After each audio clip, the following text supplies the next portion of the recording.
Fui al sistema Grasberg T2 del área local.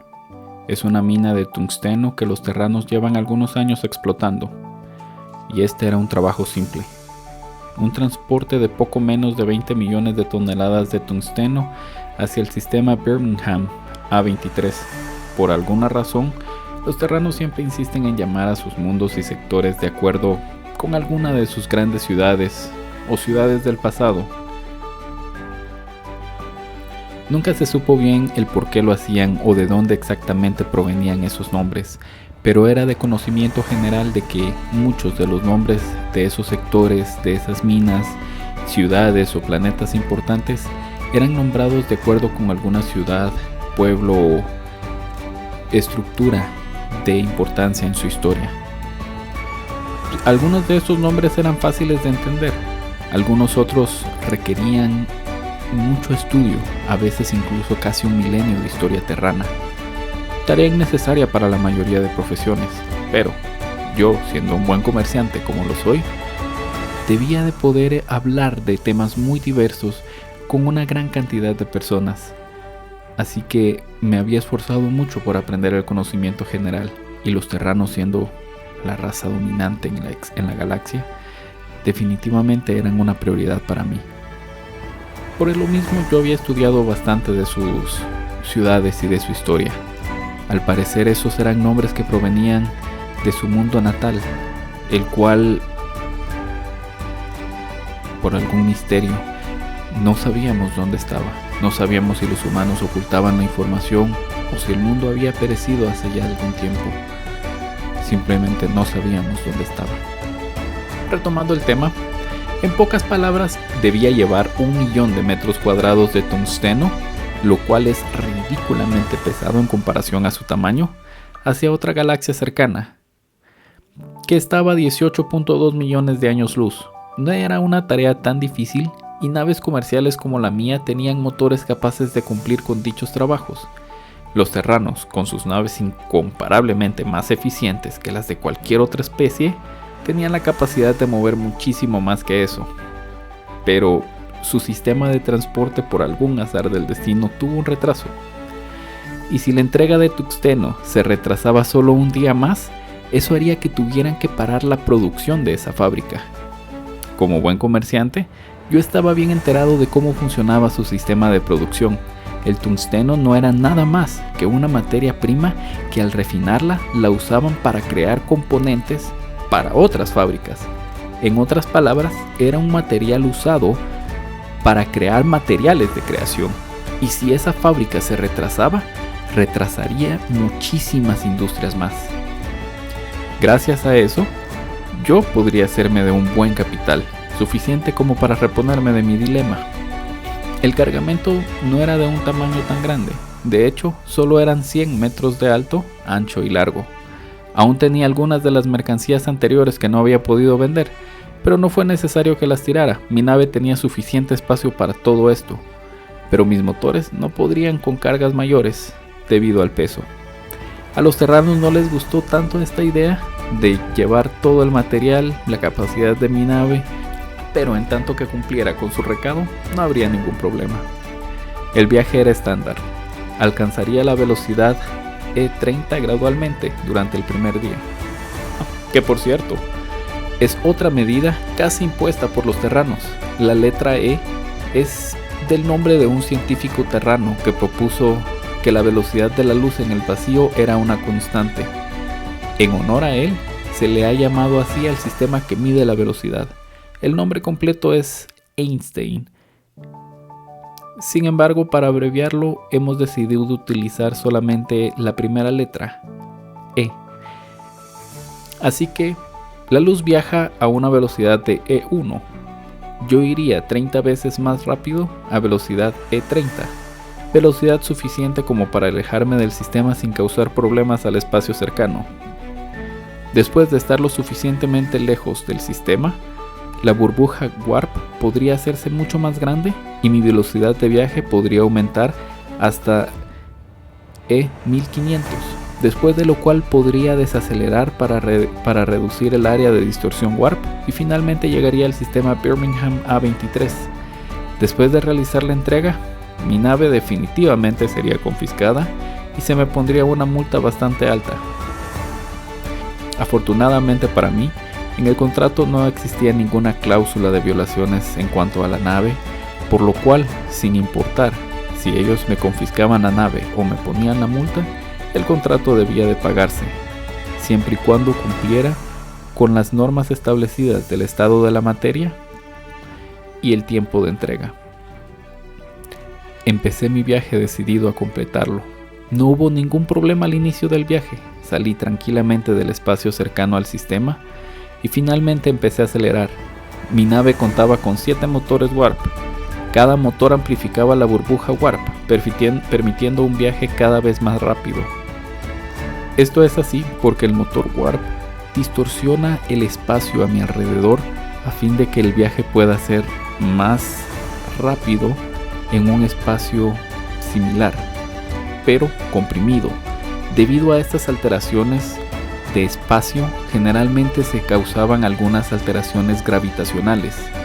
Si se activase una burbuja warp en un espacio restringido, definitivamente el efecto gravitacional de una burbuja warp muy grande alteraría algunas órbitas de planetas, asteroides e incluso sistemas.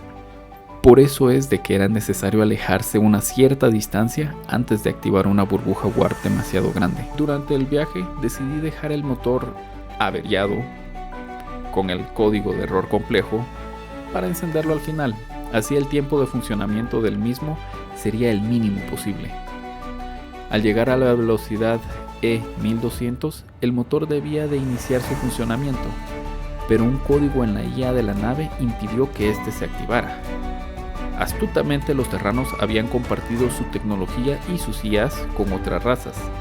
Ellos siempre fueron los que estaban más adelantados, así que su tecnología siempre fue bienvenida. Y aunque al inicio algunos no querían aceptarla, por desconfianza, por evitar la dependencia de otras razas, el avance tecnológico era significativo y deseable. Al final todos la aceptaron. No me sorprendió que dentro de los códigos IA que se usaban, los terranos hubieran implantado protocolos como este, básicamente invisibles entre el complejo neurocódigo de una IA. Afortunadamente, mis capacidades de manejo de IAs eran más que decentes, un hobby en el que me atrevería a desafiar a algunos de los mejores en el campo. Viajando por bastantes días en el espacio, a veces era aburrido, así que había dedicado una gran parte de mi tiempo a poder jugar con neurocódigos. Después de una pequeña batalla contra el firewall y los sistemas de defensa de la IA, logré entrar en el sistema de protocolos terranos, un sistema que normalmente estaría perfectamente oculto y resultaría solo en un dato redundante, una forma demasiado ingeniosa de ocultarlo. Sería imposible encontrarlo a menos que supieras qué buscabas, o que se estuviera ejecutando agresivamente como lo estaba haciendo ahora. Después de la batalla, y en cuanto logré el acceso al protocolo, decidí eliminarlo completamente. No quería nada terrano que pudiera ser un problema en el futuro. Inmediatamente el motor averiado inició un funcionamiento perfecto. Para mi sorpresa, de hecho, funcionó mejor que antes. Era como si cada motor resonara en armonía con el otro, dando lugar a una burbuja significativamente más grande. Mi nave, que anteriormente estaba funcionando al 95%, ahora estaba funcionando a un 85%, dándome una velocidad de E2000. Eso era más de lo que mi nave podía haber hecho en sus especificaciones técnicas, y según mi propia experiencia, con la carga y densidad total de carga, lo más que hubiera logrado sería E1600 por solo medio día. Pero ahora estaba yendo incluso más rápido que eso. Si tenía tanto margen, ¿por qué no ver el límite? Los terranos habían puesto esos protocolos para limitar la tecnología de otras especies. Eso es lo que a mí me pareció. A fin de seguir siendo siempre los dueños de todo, no me sorprendería si hicieran algo tan sucio como eso. Empecé a subir la velocidad de mi nave poco a poco, llegando a E2500, con solo haber subido la potencia un 5%. Quizás podría llegar a E3500. Si seguía este patrón, velocidades que solo había escuchado en naves deportivas de alta gama podrían ser alcanzadas por mi pequeña nave de transporte. Un 5% adicional me permitió llegar a E3400. Incluso si seguía así, podría llegar en solo 4 días, en vez de tomar toda una semana como estaba previsto. Pero no me podía detener aquí. Sabía que estaba en una ruta segura, así que subía el funcionamiento poco a poco, un 1% cada vez. Cada que subía el funcionamiento, la velocidad crecía exponencialmente. E3650, E4000, E4500. En ese punto, quise revisar los datos de posición. Era una velocidad que parecía imposible de conseguir, y yo estaba viajando así. Los datos de posición eran consistentes, no parecían producir error alguno. Pero ¿por qué parecía que estaban tan separados de la realidad? Estas eran velocidades que se creía que solo las naves terranas de más alto grado podrían conseguir. Cuando regresé al panel de mando, la velocidad parecía ir incrementando poco a poco. E4100. Eso era más que la última vez que lo vi. Hice una prueba diagnóstica de cada uno de los motores y mostraban que el funcionamiento aún seguía al 98%. En todos ellos. No había variaciones. Pensé que esto podría ser peligroso, pero a estas alturas me arrepentiría más de no intentarlo que de hacerlo. Subí el funcionamiento un 1%. Y sí, decidí ir un 1% adicional. Mis motores no podrían estar así por más de una hora, pero ya los dejaría descansar después. Ahora quería ver cuál era el límite. E5000. Esa fue la velocidad máxima que alcanzó mi nave. Según los datos de posición, debía de empezar a reducir la velocidad para no causar un choque de espacio con el área del sistema cercano, pero estaba más que satisfecho. Estoy seguro de que nadie ha podido llegar a esto fuera de una nave terrana. Al encontrar el sistema, buscaría cuál es el récord, el cual seguramente estaría en una nave terrana, pero no creo que sea mucho más grande de lo que yo logré conseguir en mi pequeña nave. Di un vistazo más. E5784. Eso fue antes de forzar el apagado.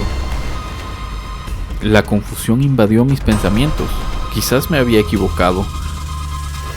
E7784. Esos datos ya no eran realistas. Entré en pánico y forcé la detención de los motores, pero no parecieron reaccionar al sistema de apagado. Verifiqué los datos de los motores para ver si no habían dejado de funcionar, pero la interfaz de los motores se había desconectado de la red de diagnóstico.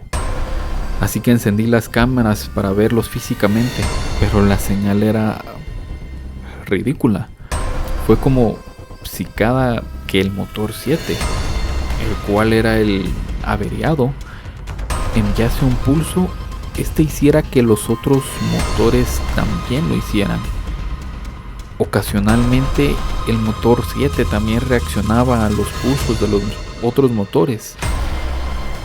Al cabo de unos pocos intervalos, todos estaban sincronizados, creando lo que parecía un solo y único pulso perpetuo. En ese punto el pánico me abordó totalmente. Activé el frenado de emergencia. Si entraba al espacio del sistema a esa velocidad, con esa burbuja warp, no sería una simple multa lo que me preocuparía, sino que serían cargos de terrorismo peores. Los sonidos del metal retorciéndose vinieron de todas partes. El frenado de emergencia en ocasiones dañaba las naves irreparablemente, pero eso era preferible. Volví a ver la cámara de los motores Warp, esperando que se hubiesen desconectado de la misma forma. El frenado de emergencia corta físicamente la alimentación de los motores Warp, así que no había forma de que pudieran seguir en funcionamiento. El pulso perpetuo de los motores seguía activo, como si estuviera en éxtasis. Quizás la cámara se había averiado debido al brusco paro de energía o al suceso tan extraño. Definitivamente pasaron cosas que yo no sería capaz de explicar. Me recosté sobre la consola pensando que quizás todo se había acabado, pero un leve movimiento en mi visión periférica me hizo saber que estaba muy equivocado. La cámara de la sala de motores Warp mostró que los motores Warp parecían, o mejor dicho, mostraban que seguían en funcionamiento, y el pulso que antes era perpetuo y estable empezó a colapsar, hasta que de pronto la nave entera se sacudió con muchísima más violencia que cuando usé el freno de emergencia. La turbulenta sacudida siguió por unos segundos. Creí que la nave entera y cada pieza, tornillo y soldadura de ella se desplomaría, se despedazaría, pero afortunadamente no sucedió. Cuando todo terminó, los sistemas de mando, posicionamiento y otros seguían funcionales, pero los datos de posición estaban en blanco, posiblemente estropeados por los violentos, posiblemente averiados por los violentos pulsos Warp. Estaba seguro de que sería acusado de crímenes de terrorismo debido a la cercanía al sistema y de la velocidad tan ridícula a la que iba. Quizás los terranos me inculparían de algo debido a lo que hice con la ya de mi nave también. Así que no sabía ni siquiera qué pensar. Estaba en shock completo. Pude dar una revisión a mis sistemas de posicionamiento para al menos ver dónde estaba y tratar de tomar una decisión. Pero después de algunos minutos, el sistema de posicionamiento finalmente me dio mi ubicación, lo cual era increíblemente lejos de donde se supone que debería de estar. En ese momento fue donde me percaté que estaba en un vacío espacial, en una burbuja sin absolutamente nada a mis alrededores.